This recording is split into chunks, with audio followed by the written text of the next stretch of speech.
Welcome to Keep Venture. Let's open your maps, seek the truth, and find the treasure. Let's find the treasure of God together.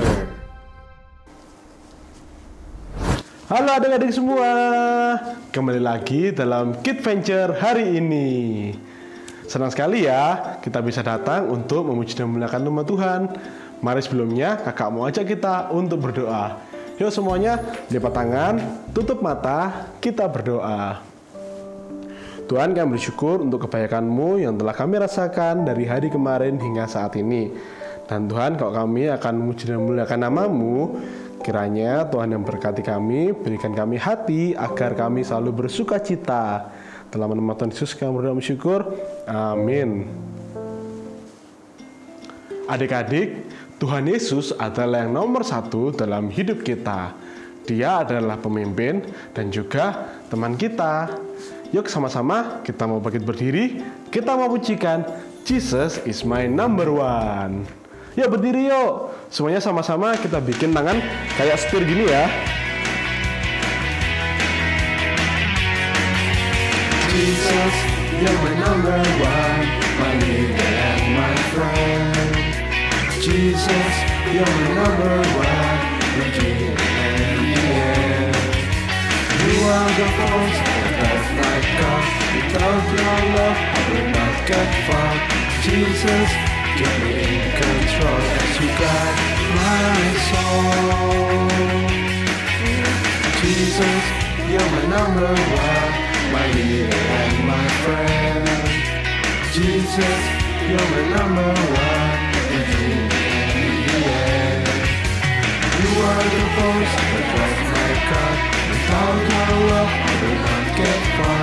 Jesus, keep me in control as you guide my soul. In the race, God is great. Keep me going strong. In the race, I'll celebrate. I praise you all day long. Jesus, you're my number one. Jesus, you're my number one.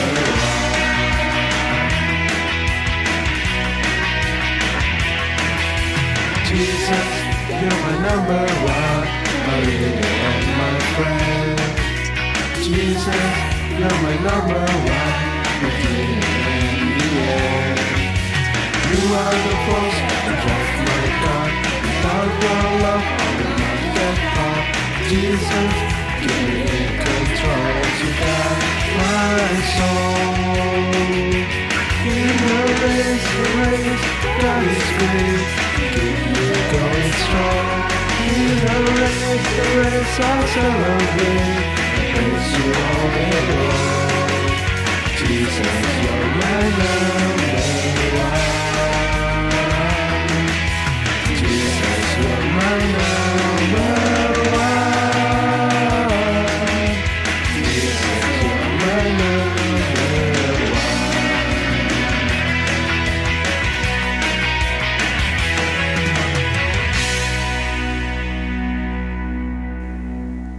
Yeay.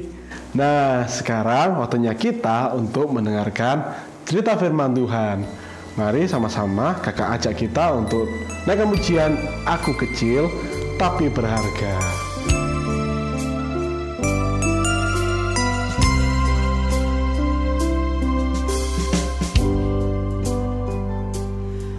Aku kecil tapi berharga, karena Yesus mengasihiku. Dia memeluk diriku, hapus air mataku. Tuhan Yesus sayang padaku. Aku kecil tapi berharga, karena Yesus tebus dosaku. Dia ke dunia menjadi manusia agar aku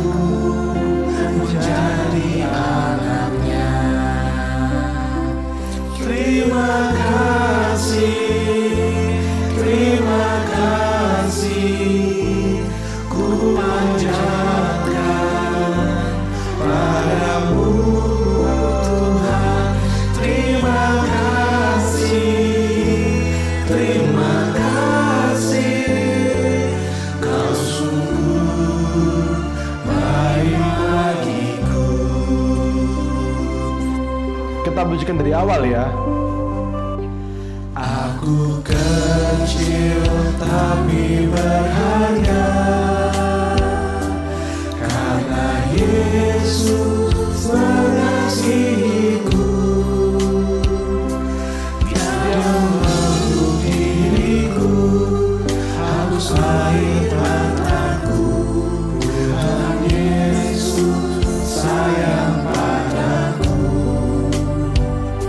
Aku kecil tapi berharga, karena Yesus tebus dosaku. Dia lahir ke dunia menjadi manusia, anakku menjadi anaknya. Terima kasih, ku panjatkan padamu Tuhan. Terima kasih, kau sungguh baik bagiku. Terima kasih, ku panjatkan padamu Tuhan. Terima kasih, kau sungguh baik bagiku. Kau sungguh baik bagiku. Sekarang waktunya kita untuk mendengarkan firman Tuhan.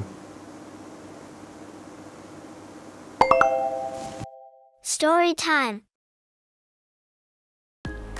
Selamat pagi adik-adik, kita bertemu lagi di KidVenture. Hari ini kita akan belajar tentang 10 tula yang diberikan Allah kepada Mesir.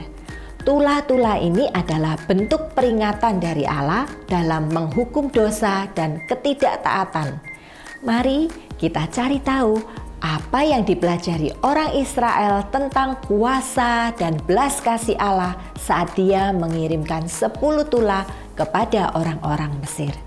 Sebelum kita mulai cerita, kita akan bersama-sama berdoa. Semuanya tangannya dilipat, kita berdoa. Tuhan, kami sungguh bersyukur kalau hari ini kembali kami boleh bersama-sama mendengarkan cerita firman Tuhan di KidVenture.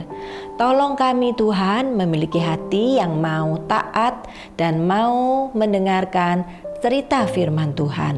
Tolong kami Tuhan untuk lebih lagi mengenal Tuhan yang mengasihi dan Tuhan yang berkuasa di dalam kehidupan kami.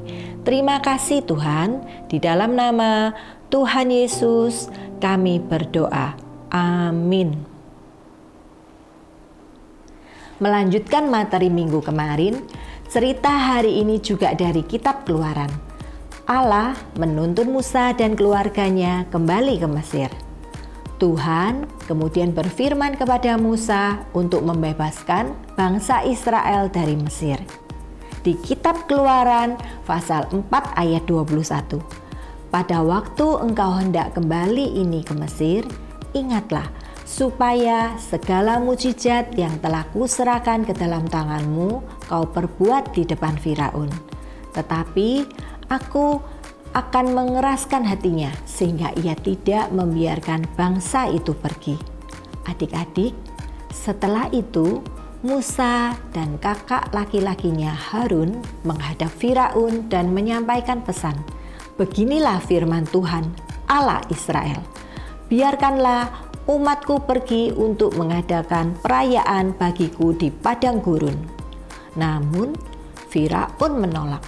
Dia dengan marah berkata, "Siapakah Tuhan itu? Mengapa aku harus mendengarkan firman-Nya?" Lalu dia membuat orang Israel bekerja lebih keras lagi, mengumpulkan jerami dan membuat batu bata siang dan malam tanpa henti. Orang Israel yang kelelahan berpikir, benarkah Allah sungguh mempedulikan kami? Tentu saja Allah mempedulikan umatnya. Bahkan Dia hendak menunjukkan kepada mereka kasih dan kekuasaannya yang besar. Sekali lagi Allah mengirimkan Musa dan Harun untuk menghadap Firaun. Namun sekali lagi pula Firaun tidak mau mendengarkan, sehingga Allah menyuruh Harun untuk memperlihatkan kepada Firaun sebuah tanda. Harun mengambil tongkatnya dan melemparkannya ke tanah di hadapan Firaun dan para pegawainya. Maka tongkat itu menjadi ular. Firaun pun segera memanggil ahli-ahli sihir dan mereka pun membuat hal demikian juga. Tetapi ular Harun menelan ular-ular yang lain. Allah sedang menunjukkan kepada Firaun dan orang Mesir bahwa Dialah Tuhan atas segala sesuatu. Tetapi Firaun tetap tidak mau menghormati Allah. Keesokan paginya, atas perintah Allah, Harun mengangkat tongkatnya ke atas sungai Nil. Seraya Firaun dan seluruh rakyatnya melihatnya, air dalam sungai itu berubah menjadi darah. Semua ikan mati dan tidak ada yang dapat menemukan air untuk diminum. Ini adalah tulah pertama yang Allah kirimkan. Tetapi hati Firaun tetap jahat dan keras. Dia tetap tidak mengizinkan umat Allah pergi. Kemudian Allah mengirimkan tulah yang lain. Sekali lagi Harun mengulurkan tongkatnya ke atas seluruh air di Mesir. Mendadak muncullah ribuan katak melompat keluar dari sungai dan kolam menutupi tanah Mesir. Mereka ada di mana-mana. Mereka melompat ke dalam rumah, ke dalam lemari dan tempat pembakaran roti, bahkan ke atas tempat tidur. Kali ini Firaun berkata kepada Musa dan Harun, "Berdoalah kepada Allah supaya dijauhkannya kata-kata itu, maka aku akan membiarkan bangsa itu pergi." Apakah menurut kalian Firaun akan menepati janjinya? Tidak. Begitu Allah menghentikan tulah katak, hati Firaun menjadi jahat dan keras lagi. Maka hal ini terus berlanjut. Allah mengirimkan hukuman lain untuk mengajarkan kepada Firaun dan ahli-ahli sihirnya serta seluruh rakyatnya bahwa Dialah Tuhan dan Dia memiliki kuasa atas segala sesuatu. Namun setiap kali Allah menunjukkan kuasanya, Firaun berbalik dari Allah. Firaun tidak mau mempercayai kedaulatan Allah. Dia tidak mau taat pada Allah. Allah mengirimkan tulah nyamuk menutupi semua manusia dan binatang. Meskipun ahli-ahli sihir memberitahu Firaun bahwa ini adalah karya Allah, namun Firaun tetap tidak mau mendengarkan mereka. Lalu Allah mengirimkan sekumpulan lalat pikat di antara orang Mesir. Berikutnya, Allah mengirimkan tulah yang mematikan seluruh ternak mereka, tetapi hati Firaun tetap sekeras batu. Kemudian Allah berfirman kepada Musa untuk menghamburkan jelaga ke udara di depan mata Firaun. Hal ini menyebabkan penyakit kulit yang parah menyebar di seluruh manusia dan binatang. Penyakit itu menyebabkan bisul-bisul yang pecah dan menyakitkan. Namun tetap saja Firaun masih tidak mau mentaati perintah Allah. Allah mengirimkan tulah hujan es yang menimpa tanaman sampai rebah ke tanah dan menumbangkan semua pohon. Allah membiarkan milik Israel tetap aman, tetapi tidak ada yang terluputkan dari milik Mesir. Firaun ingin tulah itu berhenti, tetapi Dia tidak takut akan penghakiman Tuhan. Maka Tula pun berlanjut. Allah mengirimkan segerombolan belalang. Belalang-belalang pelahap memakan habis semua tumbuhan hijau yang tumbuh di atas tanah.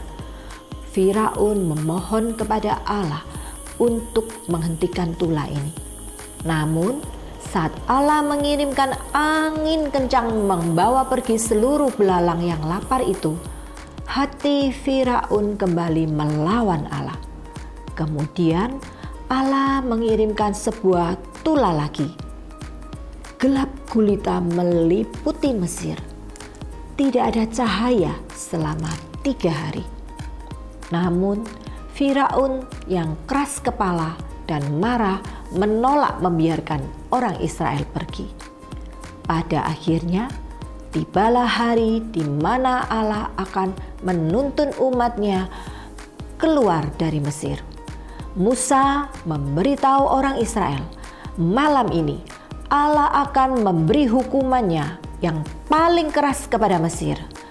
Tiap anak sulung dalam keluarga orang Mesir akan mati.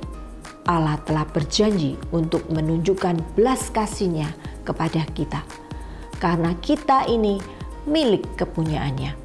Dia telah memberikan kita jalan untuk menyelamatkan anak-anak kita. Kamu harus membunuh anak domba yang terbaik dan mengoleskan darahnya pada kusen pintu, dan Tuhan akan melewati rumahmu ketika Dia melihat darah domba itu. Orang Israel taat pada Allah. Tiap kepala keluarga orang Israel menyembelih seekor domba dan menggunakan seikat hisop untuk mengoleskan darahnya pada bagian atas dan samping kusen pintu rumah.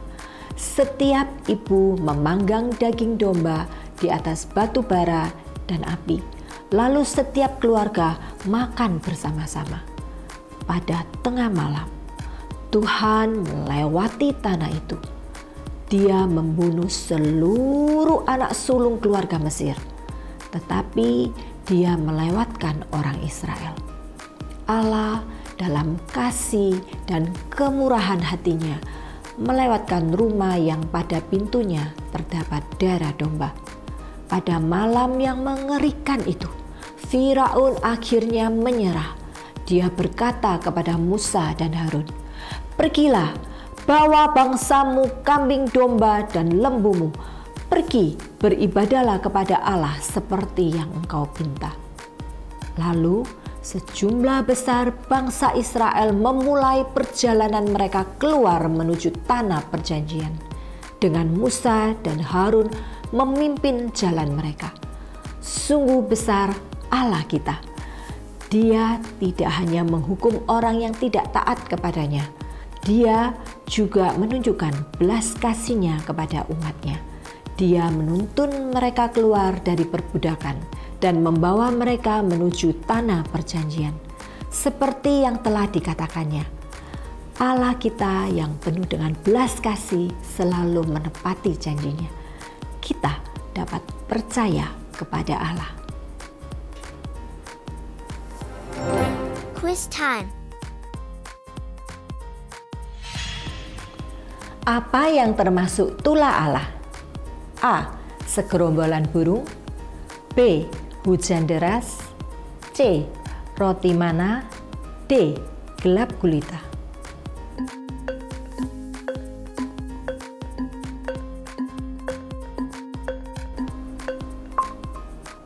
Ya, Tuhan memberikan tula gelap gulita di Mesir selama 3 hari. Apa yang harus dioleskan pada kusen pintu untuk menghindari tula yang terakhir? A. Darah anak domba terbaik. B. Madu paling murni. C. Sari buah termanis. D. Cat warna merah.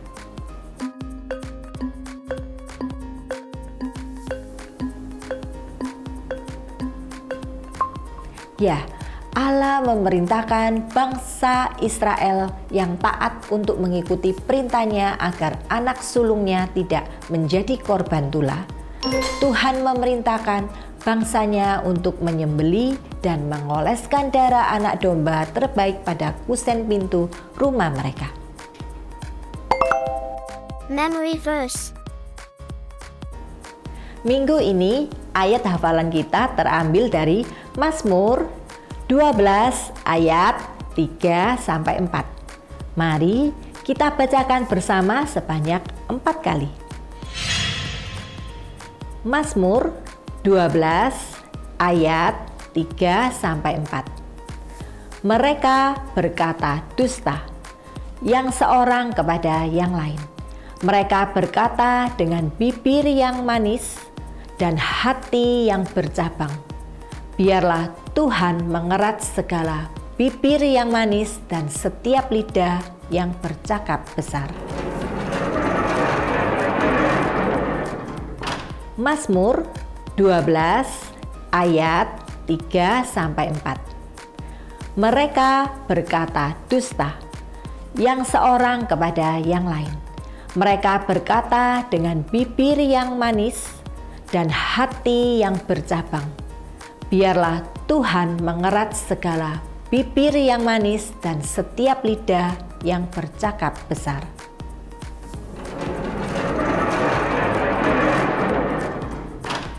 Mazmur 12 ayat 3-4. Mereka berkata dusta, yang seorang kepada yang lain. Mereka berkata dengan bibir yang manis dan hati yang bercabang. Biarlah Tuhan mengerat segala bibir yang manis dan setiap lidah yang bercakap besar.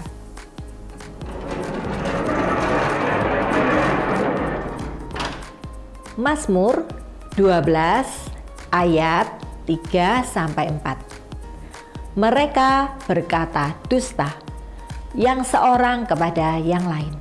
Mereka berkata dengan bibir yang manis dan hati yang bercabang. Biarlah Tuhan mengerat segala bibir yang manis dan setiap lidah yang bercakap besar. Adik-adik, mari kita berdoa. Tuhan, terima kasih untuk firman-Mu hari ini yang sudah kami dengar. Terima kasih Tuhan, kami mempunyai Tuhan yang berkuasa, Tuhan yang menghukum dosa, dan Tuhan yang penuh belas kasih kepada anak-anak-Nya yang taat.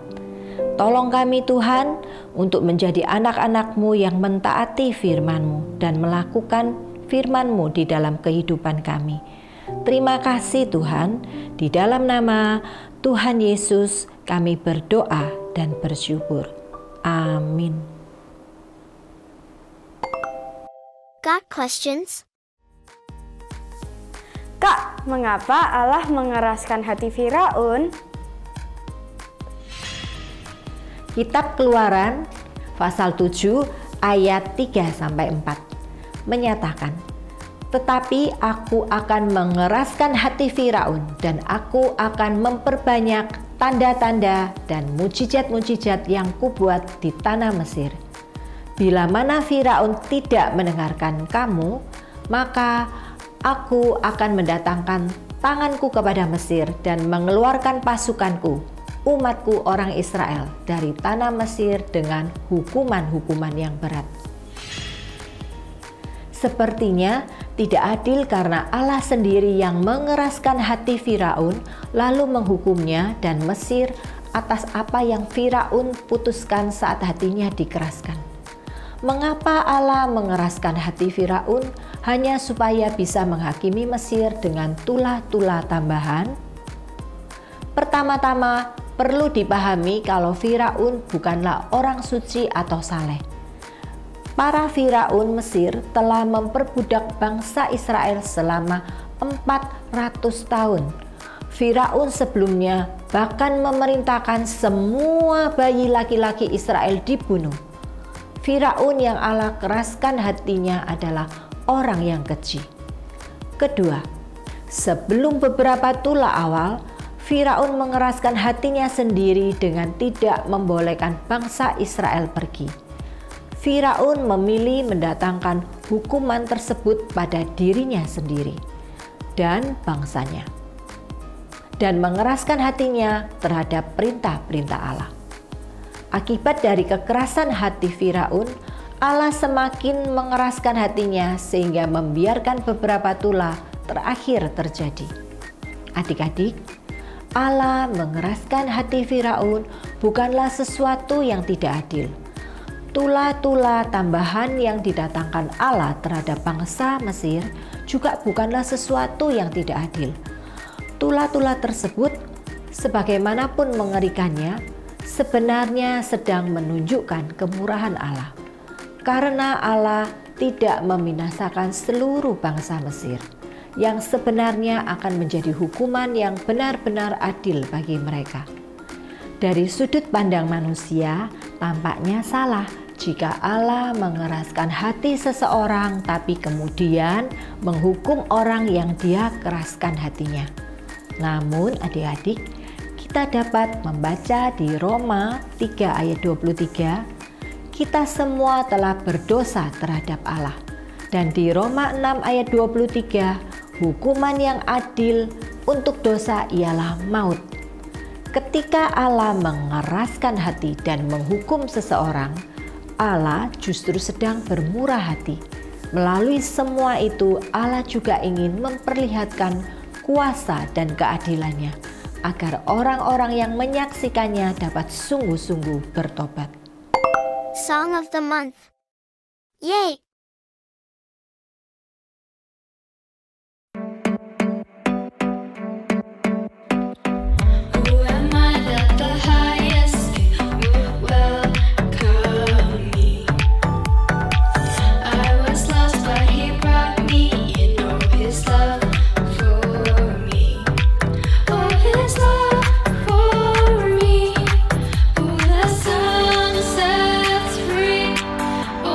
Free.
Thank you for joining us and see you next week on Kids Venture.